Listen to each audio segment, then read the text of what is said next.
everybody. I'm Hillary Atkin from the Atkin Report in Los Angeles. Welcome to this edition of Hillary's Happy Hour. I am very pleased to welcome Jesse Shortbull and Laura Tomaselli, the co-directors of the new IFC Films documentary, Lakota Nation versus United States. Jesse and Laura, welcome. How are you?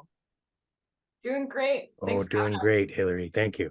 Your film tells about the centuries-long struggle of the Dakota, Nakota, and Lakota people to regain their sacred land of the Black Hills in South Dakota and Wyoming after the U.S. government broke a treaty promising it to them. How do you shape and simplify such a complex story and make it engaging?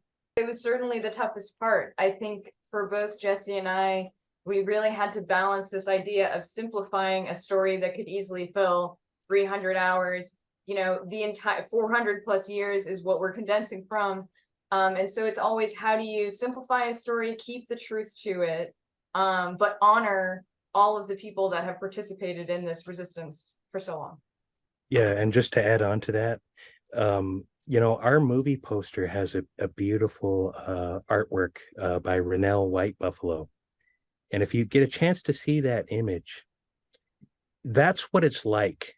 I mean, that's how it's trying to sort through this highly dense, complex things of darkness and light, positive and negative. And it really shows how much we have to sort through. Well, the film is narrated by poet Layli Long Soldier, and her words stand in such sharp contrast to the narrative told by white male newscasters. Let's take a look at the trailer.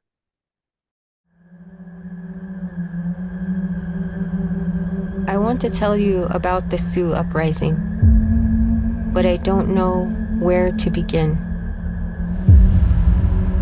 At the center of all the treaties the Lakota have signed with the United States government is the Black Hills. X marks an agreement. Most tribes have treaties with the federal government, and they're all under the War Department. And another X marks this land as ours. This is our Mecca, the most sacred place in the world. That's why the Black Hills are not for sale, because we're not for sale. When they illegally took the land from our people, it wasn't just the land itself that was taken. It was part of a process to colonize us. I wanted to talk about the resilience of tribal members and how you chose the very eloquent people who speak out in your film. There was a mix, you know. Part of the people that we chose, all of them are a cross section of the Lakota, Nakota, and Dakota nations. I think that you could see each nation could represent themselves with the people that we've highlighted.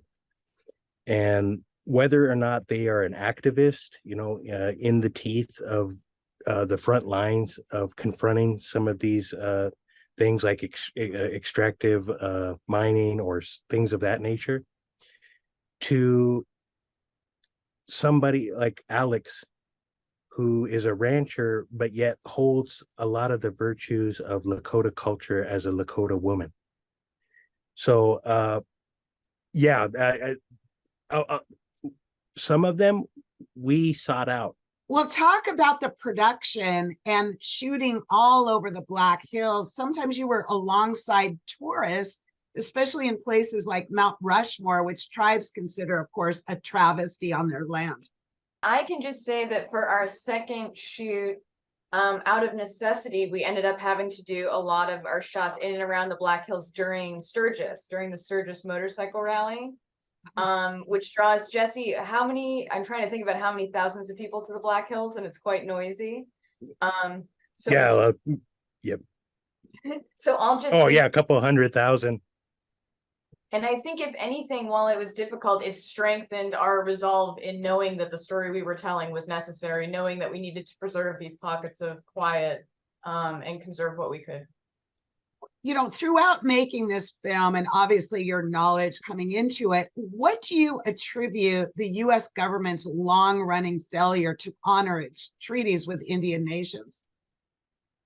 I would attribute it to, even to today, after all of this time, a lack of understanding of our worldview and our culture.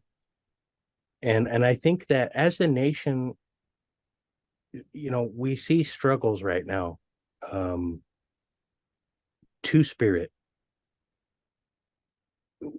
It's hard for them to understand. It's fundamentally looking at how we view the land. And you could look at it one way as something that, a creator or God has given us for our benefit. Or you could look at it one way as something you are a part of, that you are interconnected with. And I think that lack of understanding has always kept going, even to this day.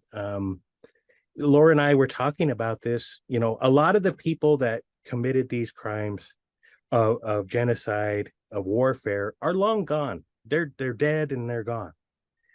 And people today, the generations today, well, they're not a part of that, right? But yet some of those things that were set in motion back then is still alive. That those actions that started back in that time frame are still moving, are still permeating our everything down to our day-to-day life, whether it's through our systemic processes. So there's still a fundamental lack of understanding. And I think you can see that reflected in how the United States federal government today doesn't even interact with our treaty councils as a sovereign state. There's still a disconnect there and a lack of understanding. So the true form of Lakota government is still not allowed at the table. So where does this all stand right now? I mean, just so the viewers know, there was a Supreme Court decision. The federal government was to pay, I think it was $100 million for more than 1 million acres, and the tribes rejected that, saying the land is not for sale. So is that where it stands now? Are there any new developments in the case at all? We're definitely our tribal leadership, and speaking for Oglala specifically, still adamant on refusing the money, whether or not that's through a traditional government or through IRA government. They're still adamant about refusing the money.